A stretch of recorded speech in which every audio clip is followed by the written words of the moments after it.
ከኮዬ ነው። መጀመሪያ እግዚአብሔር እዚህ ጋር አቆሞኝ ለምስጋና ስላበቀኝ ክብሩን ለአምላክ አቅርቡ። እግዚአብሔር ይመስገን። ዛሬ 15 የእግዚአብሔር ሰው ፎቶ ያዛችሁት የፍርድ ቤት ኬዝ የሐኪም ቤት እያለ ነበርና የልጄን ፎቶ ይዤ ነበር። ነብይ ግሩሜ ሄዶ ምንድነው ስለኝ ልጄ ታሞ ነው ስል አባሪያው ልጅሽ የት አሜሪካን አለ። አዎ አልኩትና ነይ ወዲህ ውጪ ያለኝ ወጣ። ታሞ ኮማ ውስጥ ነበርና እሱ ከተጸለየለት በኋላ ፎቶ ላይ እጁን ጭኖ ጸለየ። ማዘር ባለፈው እዚህ ፎቶ ላይ የታኘው ተኝቶ የነበረው እሱ ነው የተፈወሰው። አረ ቆማችሁ ለጌታ ክብር አምጡ እስቲ። ኢየሱስ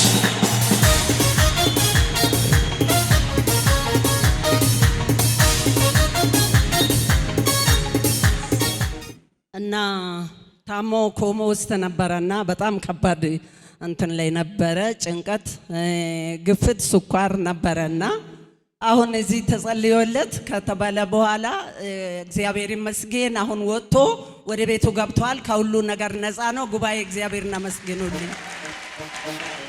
እሰይ በቃ ጽድት ባለ አማርኛ ነብይ ግሩም ሲነግሩኝ ማለት ነው ኮማ ውስጥ ነበር ለረጅም ጊዜ እንደተናገሩት ነው። ምንም በቃ ኦሬዲ ኮማ ውስጥ የነበረ ሰው ላይ ብዙ ጊዜ አቦ መጽሐፍ ቅዱስ ሲናገር እንደዚህ ይላል፣ ቃሉን ላከ ፈወሳቸው። አየ በኢየሱስ ድንቅ ሥራ ዓለም አቀፍ ቤተክርስቲያን አዲስ አበባ አጥቢያ ሐዋርያው ፎቶ ላይ ቃል አሜሪካ ልኮ አሜሪካ ኮማ ውስጥ ያለ ሰውዬ መውጣቱ አይደለም የሚገርመው፣ ተመልሶ ቼክ ሲያደርግ መጀመሪያ ኮማ ውስጥ የገባበት ሁሉ በሽታ የለም፣ ነፃ። ጌታና ነፃ። ኢየሱስ ጌታ ነው። ያልቀለለበት ደግሞ ለጌታ ክብር ቢያጨበጭብ ደስ ይለኛል። ይኸውልህ ማዘር እኔ ጌታ ለዘላለም የተባረከ ይሁን። እስቲ እዚህ ቤት በሐዋርያው አልፎ በአባታችን ለሚሰራው ጸጋ ቆማችሁ እንደገና ክብር አምጡ እስቲ። ቆማችሁ እንደገና ክብር አምጡ እስቲ።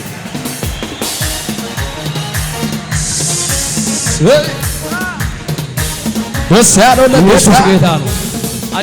አጨብጭባችሁ ቁጭ በል። እግዚአብሔር ሰው እኔ እኮ በሰዓቱ ማዘር እዚህ ለሳቸው ሲጸልይ የነበራችሁ አላችሁ። በጣም ያስፈራ ኦሬዲ ይኖራል የሚባል ሰው አልነበረም። እሳቸው እያለቀሱ ነበር፣ በሰዓቱ እያለቀሱ ነበር ጉባኤ ውስጥ። ተስፋ የተቆረጠበት ምዕራፍ ኮማ ውስጥ ገብቶ በቃ አበቃለት የተባለ እግዚአብሔር ከኢትዮጵያ አሜሪካ መስራት ይችላል። አሁን እኮ አበቃ ተዘጋ፣ ዋጋ የለውም፣ ከዚህ በኋላ በህይወት አይኖርም የተባለ ሰው ሐዋርያው ከጸለየ በኋላ ተነስቶ ተራምዶ ወደ ቤቱ ገባ። አረ ያልቀለለበት እንደገና ለጌታ ክብር ያመጣል እስቲ። ኢየሱስ ጌታ ነው። እኔ ደስ ብሎኛል በሰዓቱ ስለነበርኩ። ስለርሶ ጌታ ይባረክ። አሜን። በጣም ነው የሚወዳቸው። እግዚአብሔር ያብዛቸው አሁንም በመድር ላይ አሜን። አሁን ሁለተኛው አለኝ። ልጄ ሻሸመኔ ቤት ነበራትና ስለ ሻሸመኔ አንተ ታውቃለህ። ቤቷ እንዳይሸጥ ተከራይቶ የገባ ሰውዬ 2014 ጀምሮ የቤት ኪራዩን አልከፍልም ብሏል። እንዲሁ በነፃ ነበርና የምኖረው እንሸጣለን ብትልም አይሸጥም ብሎ ከልክሎ ነበርና ከዚህ የተጸለየ ዘይት ወሰድኩና ውሃም እዚህ አጸልዬ ልጄ ሹፌር ነበርና በእሱ ላኩና ያው የውጪው ቁልፍ በእጇ ነበረ። ሰርቪሱ ውስጥ አገልጋዮች ናቸው የምኖሩት። ዋናው ላይ የፍርድ ቤቱ ዳኛ ነው የምኖረው፣ ግን የሰማዩ ዳኛ ይበልጣል። አሜን። ከዛ ውሃውና ዘይቱን ይዛ ሄደች። ልጆቹ የሉም ነይ ብሎ ደወሉላት አገልጋዮቹ። ገባች፣ የውጭውን በር ከፍታ ገባች። ዘይቱና ውሃውን ቀይጣ ከውጭ በር ጀምራ እያርከፈከፈች ገባች። በቤቱ ዙሪያው አርከፈከፈች። ከዛ ዘይቱን ደግሞ በመግቢያቸው ላይ በር ቁልፉ ላይ ሁላ ቀባች። ትታ ወደ ቤት ሄደች። ከዛ ያ ሐሙስ ነው። አርብን፣ ቅዳሜን፣ እሁድ ማታ ደወለላትና ቤቱን መሸጥ አቆማችሁ ወይ ብሎ ጠየቃት።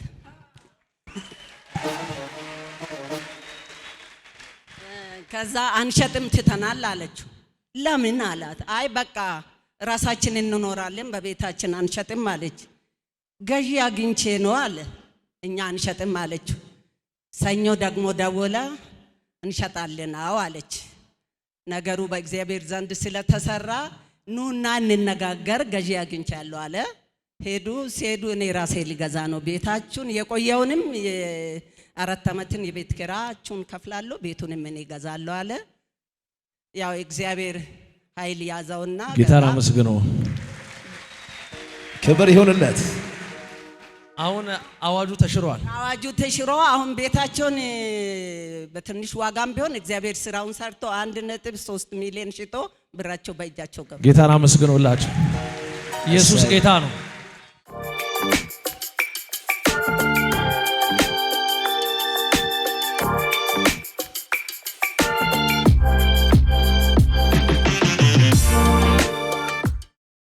ስሜ ሞገስ ታዬ ይባላለሁ። የመጣሁት ከወንጂ ስኳር ፋብሪካ ማለት ነው። ድንቁ ኢየሱስ ድንቅ ያደርጋል። ኢየሱስ ጌታ ነው።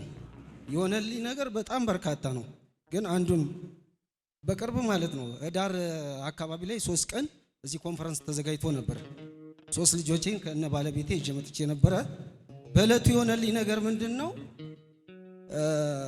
ለልጆቼም ለባለቤቴም ምስክርነት እሷ ነበር የሰጠችው። የእግዚአብሔር ሰው ጸለየልን፣ ለሁሉም ጸልዩዋል። ለዚች ግን ምን አላት? በእለቱ አትሞችም፣ የሚፈልግሽ አያገኝሽም አላት። እና ፕሮግራሙ ወደ መጨረሻ አካባቢ ላይ ነበረ። ባለቤቴ የመሸብን እንሂድ አለችኝ።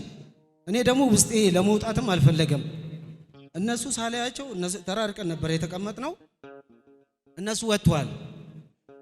መውጣታችንን አይቶ ይከተለናል ብለው ነው። አይቻቸዋለሁ። እኔ ውስጤ ተነሳ አላለኝም። ቁጭ አልኩኝ። ተነስተው እነሱ እዛ ሻይ ቡና ቦታ ላይ ቁጭ ብለው እየጠበቁኝ ነው። ሻይ ምናምን ነገር አዛ ማለት ነው ለልጆቹ። ከዛ ከወጣሁ በኋላ ልክ በቃ ወደ መጨረሻ አካባቢ ላይ የነበረው ፕሮግራም በጣም ደስ ይላል። መነሳት ማቃተኝ። ረጅም ሰዓት ቁጭ አልኩኝ። ግን የእነሱም ነገር አስጨነቀኝና እግዚአብሔር እንደፈቀደው ብዬ ወጣሁኝ። ልክ ስወጣ የሆነው ምንድነው? እቺ የኔ ነገር አይሆንላትም። እዛ ቁጭ ብለዋል። አስፋልቱ ጥግ ጥግ ላይ እንዳያችሁት መኪና ተደርድሮ ቆሟል። መሀል ላይ እቺ የምታህል ክፍተት ነው ያለው። ልክ እዛ ቁጭ ብላ እኔን ስታየኝ በር ላይ ስወጣ እኔን ስታየኝ ሮጣ በሁለቱ መኪና መካከል ላጥ ብላ ትወጣለች ወደ እኔ። እኔ ያለሁት እዚህ ጋር ነው። ከላይ የሚመጣው መኪና በጣም ስፒር ነው፣ አይታየውም። እሱ መኪና እንዳለ ዘግቶታል። ልክ እሷ ሮጣ ስትወጣ መኪናው ስፒር ላይ ነው። እንደዚህ ገፍትሮ ወርውሮ ጣላት እና በዚህ መልኩ ተረፈችልኝ። ጌታን አመስግኑልኝ።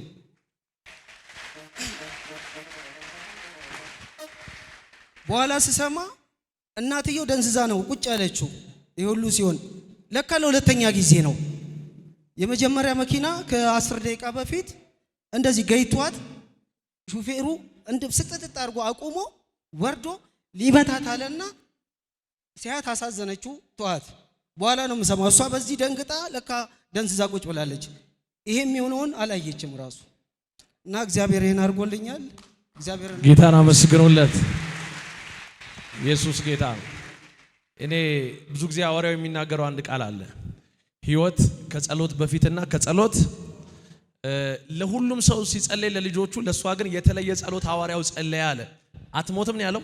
አትሞችም፣ የሚፈልግሽ አያገኝሽም። አትሞችም፣ የሚፈልግሽ አያገኝሽም። አጠገብ ያለውን ገፋ አድርግና ከመከራው በፊት የመጣ ቃል በለው። ከመከራው በፊት የመጣ ቃል ከሚመጣው መከራ ያድንሃል በለው። ከሚመጣው መከራ ያድንሃል። ታውቃላችሁ፣ አትሞችም፣ የሚፈልግሽ አያገኝሽም። ያንን እምነት አሜን ብሎ ነው የሄዱት። ከሁለት የመኪና አደጋ ተርፋ ዛሬ እንኳን መኪና ገፍቷት አይደለም እንደው ዝም ብሎ ተደግፋ እንኳን ብትወድቅ የምትጎዳ ሕፃን ልጅ ናት። ግን የወጣ ቃል አለ። እውነት እሷን ላተረፈ አምላክ ደግማችሁ ልልታ ጭብጨባ ክብር አምጡ እስቲ።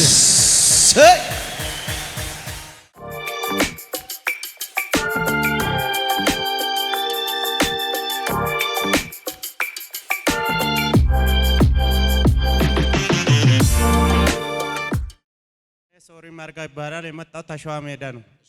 የጠፋ ልጁ ይሄ ነበረ። ከትምህርት ቤት ወጥቶ ነው የጠፋ። ቀን 28 ነው፣ አርብ ቀን ወጥቶ ጠፋ እና ደፍተር ተቀበለው ዳይሬክተሩ። ወደ ቤት አልገባም ብሎ በዛው ጠፋ። 1 ወር ከ6 ቀን ነው ከጠፋ ከቆየ ማለት ነው። እና ዋሪያው ገዝተውስም ገባው። በ3 ቀን ውስጥ ታገኛለህ ልጅን ተባልኩት። ከዛ ከጉባኤ ፎቶ ይዤ ነበር ተጠራው። መጣው እዚህ ጋር ለ3 ቀን ምግብ አልበላም ልጁ። እና ከሶስተኛ ቤት ነው ልጁ ወደ ሌላ ይዞት ሄዱት አለኝና መልእክቱን አስተላልፍ በ3 ቀን ውስጥ ይዜ መድረኩ ላይ እዚህ ጋር እንገናኛለን ሂድ በቃ ተባልኩት። ጉባኤን ካፍዬ ትቼ ሄድኩት። አሁን ልጁ ተገኘ ልትል ነው? አይውና አረ ቆማችሁ ለጌታ ክብር ሶስተኛው ቀን ያልቀለለበት ለጌታ ይገባሃል። እልልታ ጭብጨባ ለጌታ ከመከራ ስጋት አርፌ ከስሬም አይደለም አትርፌ ከፍ አድርጉና ቆም ያለው ላወራው ምስጋናህን ከሞት ያመለጥኩት አንተን ያገኘው ግን ቆም ያለው ላወራው ምስጋናህን ከሞት ያመለጥኩት አንተን ያገኘው ቀን አንተን ያገኘው ቀን አንተን እልልታችሁ ያንሳል። አንተን ያገኘው ቀን አንተን ያገኘው ቀን አንተን ያገኘው ቀን ይችላል ኢየሱስ ይችላል በሉ እስቲ ይችላል። እሺ ከዛም በቃ የሚገርም እኮ ነው እኮ የእግዚአብሔር ሰው ወር ከ6 ቀን ነው ይሄ ብላቴና የጠፋው። ፖሊስ ጣቢያ ሄደዋል፣ ብዙ ሞክረዋል፣ ሊገኝ አልቻለም። መጨረሻ ላይ ነው ወደ ኢየሱስ ድንቅ ስራ ዓለም አቀፍ ቤተክርስቲያን የመጣው። ቀጥታ ሲመጣ ግን ፎቶ ይዞ ነበር የመጣው። አባ አስነሳውና እንደዚህ ነው ያለው፣ ወር ከ6 ቀን ጠፍቶ ፈልጋችሁ ያጣችሁት ብላቴና በቅርብ ጊዜ ውስጥ አለና ቀን ነው የቆጠረው ስፔሲፊክ በ3 ቀን ውስጥ ይገኛል፣ ይዘህ ለምስክርነት ትመጣለህ አለው። እንደተናገረው እንዳንደበቱ ቃል በ3ኛው ቀን ወር ከ6 ቀን ጠፍቶ የነበረ ብላቴና ተገኝቶ ዛሬ በፊታችን አዲስ አበባ አጥቢያ ላይ ለምስክርነት መጥቷል። እባካችሁ ለጌታ ክብር ጭብጨባ፣ እልልታ፣ ፉጨት ከዚህ በላይ ድንቅ የለም። ኢየሱስ ጌታ